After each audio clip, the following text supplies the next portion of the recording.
Hey guys, welcome back. Today we're doing a workout with just one of these, a cable machine. Now, although I wouldn't normally do a workout using only a cable machine, sometimes it's just unavoidable. Sometimes you might be at a hotel gym and this is all they've got as part of their gym, or maybe your apartment complex might have a similar kind of setup. So to make things even a little bit more simple today, I'm only going to be using these attachments, these handle attachments. They're like the most common attachment you'll find on one of these machines. And we're only going to use one side as well, rather than using both handles, just in case maybe your machine only has one available or someone else is using another one. You can still do everything that we're going to run through today.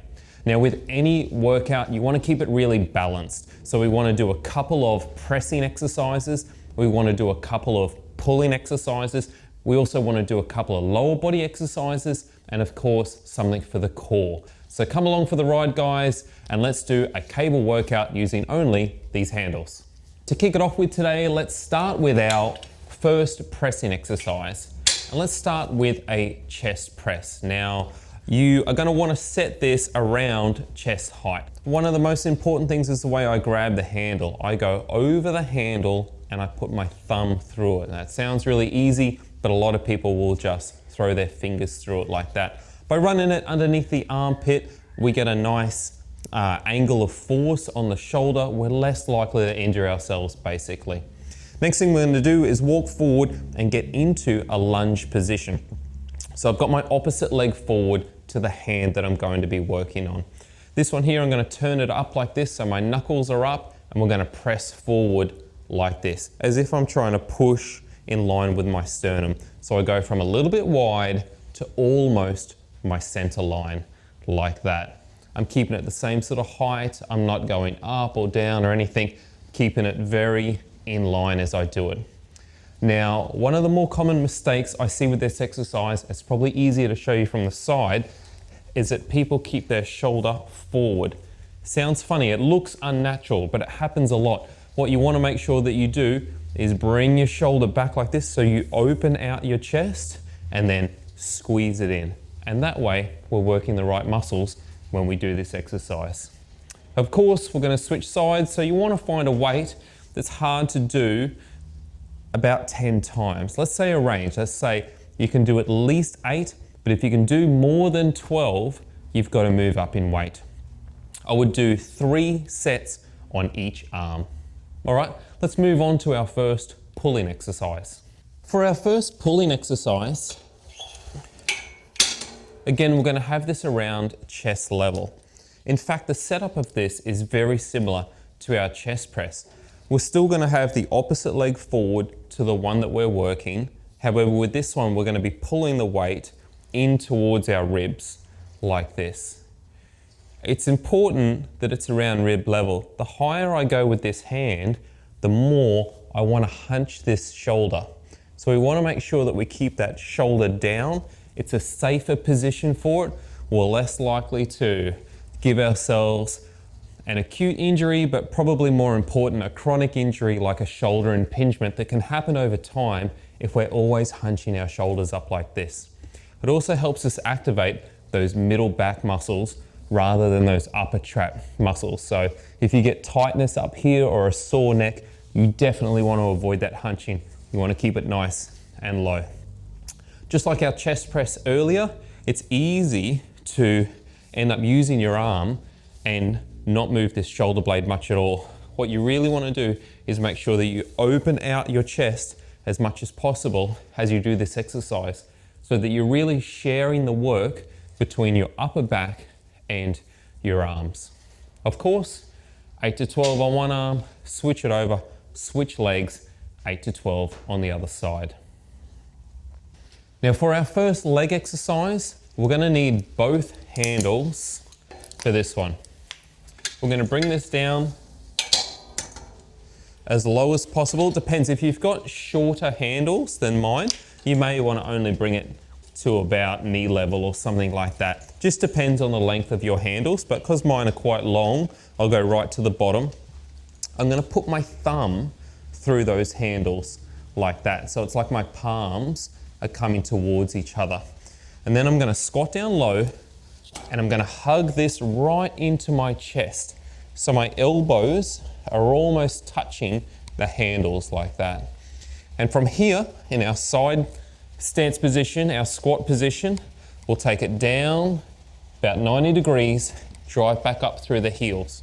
We wanna keep a nice posture, keeping our chest out, sticking out our backside like there's a chair back there behind us, and driving up through those quads and glutes. That's our goblet squat. Now, for this one here, you might be a little bit limited by how much you can carry with your arms.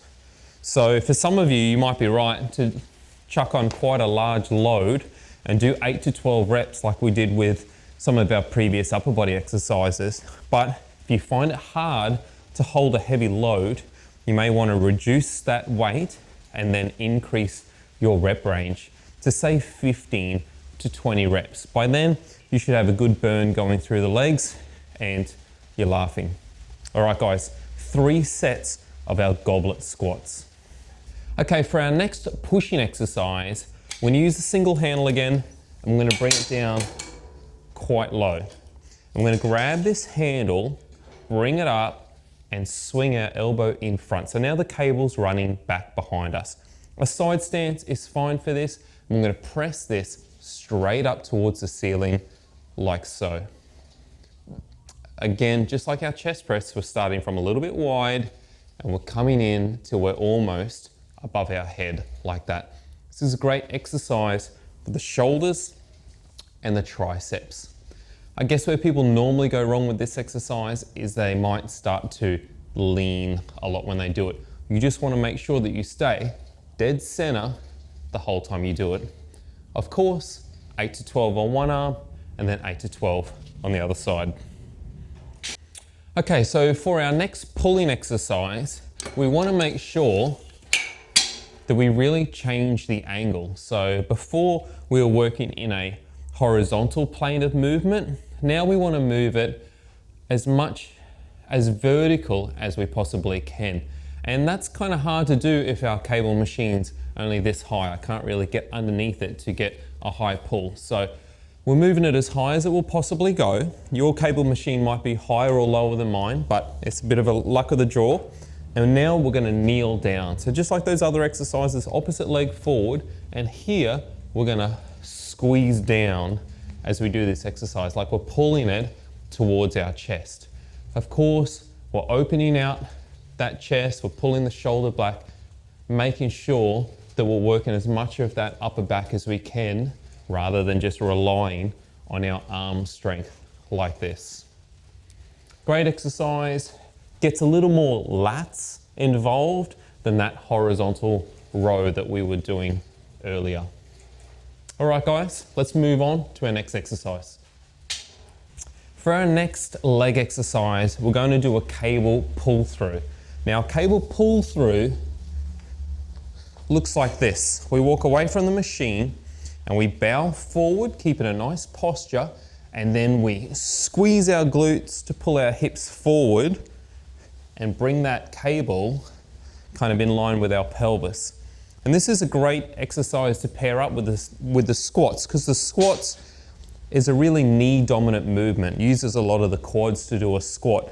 This one is a really hip dominant movement. So we're going to be able to activate our glutes a lot more on this exercise than we can for our squat. Now, a bit like the squat, if you find it hard to hold on to a really heavy weight, you might be better off doing 15 to 20 reps. But if you can handle a large load with this exercise, I would recommend going for that 8 to 12 rep range instead. Okay, cable pull through. Let's move on to our core exercise. So the core exercise that we're going to do is called a woodchopper. We only need one handle for this, and we're going to put this a little bit lower than chest height. And that's because when we do a woodchopper, we're going to drop down our height a little bit and bring our hands out like this. And that's going to make me kind of the same plane as what our handle is at. Now, your stance. Make sure it's a nice, strong, partial squat weight through the heels on this one. If we do that, it's going to stabilize our hips. If we're up, weight through the toes, our hips are going to want to spin around a lot. Dropping down weight through the heels will hopefully keep that really stable.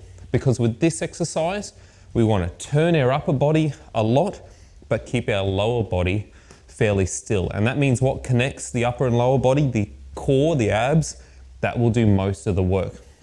So I'm going to grab this handle with both hands and I'm going to line it up with my sternum, like I'm hugging a great big barrel here.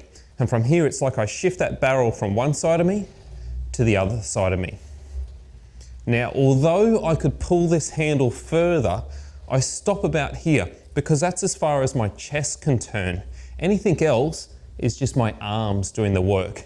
So it's all about keeping this upper body connected between our chest, shoulders, and arms as one unit, so that the core is really pulling our body around rather than me use my shoulders to do this exercise. Just like that.